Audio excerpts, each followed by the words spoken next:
Hey class, it's Christina, and I'm gonna talk about what is it called? Natural killer T cell lymphoma. The reason I chose this subject is because my husband actually had this in 2010. He was about 29 years old. We had literally just been married earlier that year. I was pregnant with our first one together, and it was somewhat of a good year until all of a sudden he just got sick. He apparently every year he had sinus infections yearly, so he didn't think much of it, just thought it was another sinus infection. Went to the doctors and they just assumed the same thing, that it was a sinus infection, prescribed him some antibiotics.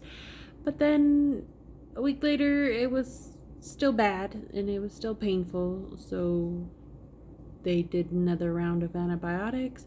I think it's not quite clear, but we believe that they did notice little, what they call as a nasal polyp in his nose, in one of his noses, and that was part of the pain. But the thing about nasal polyps is it could be there for a number of reasons, and one of them would be the sinus infection itself. So again, it just confirmed to them that it was probably just the sinus infection and needed to be treated a little more aggressively. So he finishes his round of antibiotics, but the problem is it gets worse and he's in severe pain. We got to take him to the urgent care. He goes to the urgent care. They notice that polyp in his nose is bigger and probably what's causing him pain, but they also noticing maybe this is not normal. So they recommend that we go see an ENT physician, ear, nose, and throat doctor, to further investigate and see what's going on here. So they also recommended that we go soon, since it was causing him so much pain and it was kind of obstructing one of his nasal passages. So they definitely felt that he needed to be seen right away. So we got into the ENT specialist and they agreed with the urgent care doctor, and they decided to do a series of tests. So we did some lab tests, we did some imaging, they recommended going in and doing a procedure to find out what this mass potentially was or what it was causing it, because like I mentioned, nasal polyps can be caused by multiple things. Like one of the other things would be just allergies and what he potentially could be allergic to. So they needed to do a biopsy. So they decided to do the biopsy. So they scheduled that for a week out. And then, but the thing is, in that time we waited for the procedure, he started to develop a little nodule underneath his jawline here.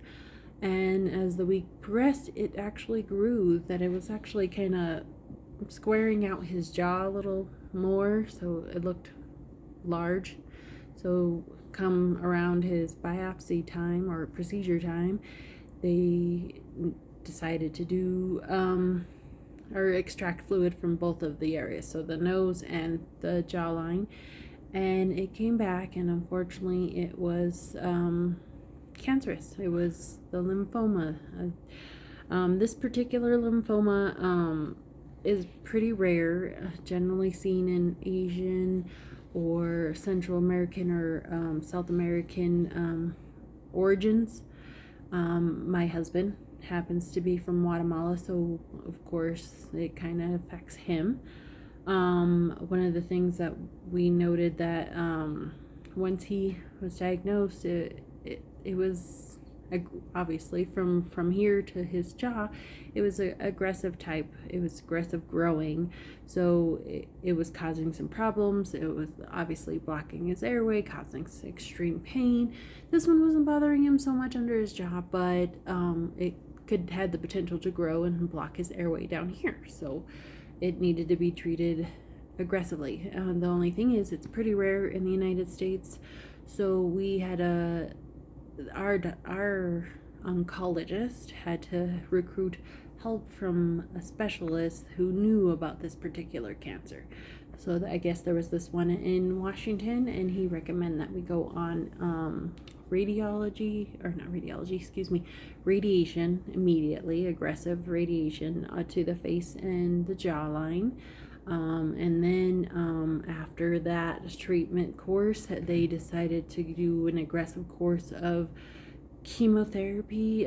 So he would go, I think it was like once a month for like a whole week. He would just be treated chemotherapy really aggressively.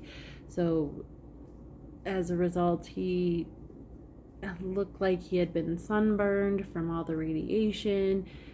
He'd lost a lot of hair from the chemo and from the radiation, and it was actually causing some damage to his skin and obviously affecting his appetite, because he was also being burnt in his throat, so he had a hard time eating. So it was just a rough time for him in that time period. Roughly around, I think, 6 months is what we had to do to go through this. And so once that 6 months was done and over with, we had to do some further testing to see where he was, if it was getting better, if it was working. And luckily for us, it was working. Some of the factors that they note in some of my readings is that it probably due to his young age and the early stage in which we caught his cancer was basically helpful. About this cancer, they noted that, again, it's generally only seen Asian, Latin America. It's actually related to what they call the Epstein-Barr virus, also known as mono. So we don't know much of my husband's history because he grew up in Guatemala, and they don't really go to the doctor. They're just sick. So he remembers one occasion where he was so sick that he was hallucinating from his fevers. So maybe that was it. We just don't know what it is. So we're not sure. But maybe that's what led to this. I guess it's also a genetic factor. We don't know. So unfortunately we don't know the past behind everything, but we know that he had it, and now it's being treated, and he watches for it in case he has similar symptoms. So he's definitely looking into that. So talking to my husband, a few words my husband has. So what events led up to this diagnosis? He noticed that he had some strange headaches, that it just was unbearable headaches, and he needed to be seen because he thought he had a sinus infection, and he needed to be seen for that. What symptoms did you experience? Simple as it was, just pain in his sinuses. He was just having so much pain that he had a severe case of sinusitis. So testing and treatments it says, what testing and treatments have you undergone, and how successful were they? So he had to have biopsies of the tumors. He had to have a lab test done just to check like white blood count, and to see if the cancer had actually entered his blood. When he had a spinal tap, he actually had to have that the day my son was born. So like I had my son, then my husband had to go to his procedure to get that done, and then he came back to us in the hospital. It was a rough day for him.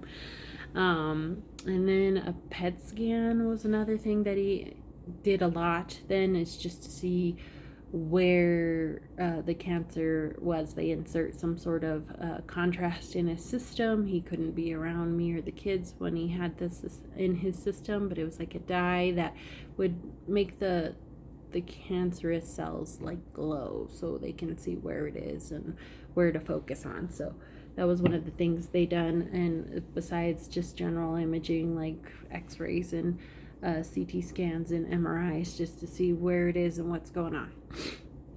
And then how have the medical professionals in your life treated you during this process? So during this process, he felt like he was well taken care of. Like, he had a great oncologist who had a great nurse that kind of guided him through the system and how to go through this system and how to be treated and what he needed to do basically to get through this. So he felt very supported by them and felt like they were doing everything they could to help him. So that was great of them. And then what is the prognosis of recovery from this condition? So luckily we got it early, so we had a good prognosis, but they did note, had he can continue to go on this route to where it got more advanced, it would have been very poor. It was so aggressive that it literally would have killed him, and probably at a fast pace. Then what would you want future healthcare professionals to know about someone who's suffering from this disease? I guess his main thing was in the beginning is for those doctors and nurses to essentially just do further investigation, just not assume things. Like, he assumed it was a sinus infection. He believed it was a sinus infection, and then the doctor just kind of went along with it and didn't necessarily do a thorough examination, didn't really look to see what was going on with the nose, and didn't think one of the things that we noted or what I noted in my research is that one of the things is if they should start the process of the lab tests and whatnot and imaging before they refer over to the ENT doctor, and then once they got the results there, then they refer over. But I think had they did that initially, we may have not even made it to stage 2, but we wouldn't know because it grew so fast. It was just amazing how one polyp turned into this big polyp in his nose to a giant tumor underneath his jaw that was almost like looking like it was going to touch his shoulder. It was just so aggressive. So, but yeah, if we just take the time to do a thorough examination, he would definitely appreciate that. 5 medical terms that I noted. 1, lymphoma, which is a type of neoplasm or lymphoid tissue that originates from reticuloendothelia, and lymphatic system. The other one would be nasopharynx, which is just the uppermost of 3 regions of the throat, the pharynx, so it's the upper area of that. I'll include a picture on my post here. And then, let's see, I said rhinosinusitis, which is the inflammation of the nose and the sinus cavity. Just due to irritation, and obviously like nasal polyps is one of the things I was researching, and how it can be caused by multiple things, and why they just assumed that it was just a sinus infection. Radiation, the use of radioactive substance in diagnosis to treat the disease. And chemotherapy, the treatment of cancer, infection, or other diseases such as cancer with chemical agent. So those are my medical terms I included here. My references will be listed on my post. I felt this very enlightening in doing my research. I had known a lot through just going through this with my husband, but I found out a lot more that I thought was very interesting.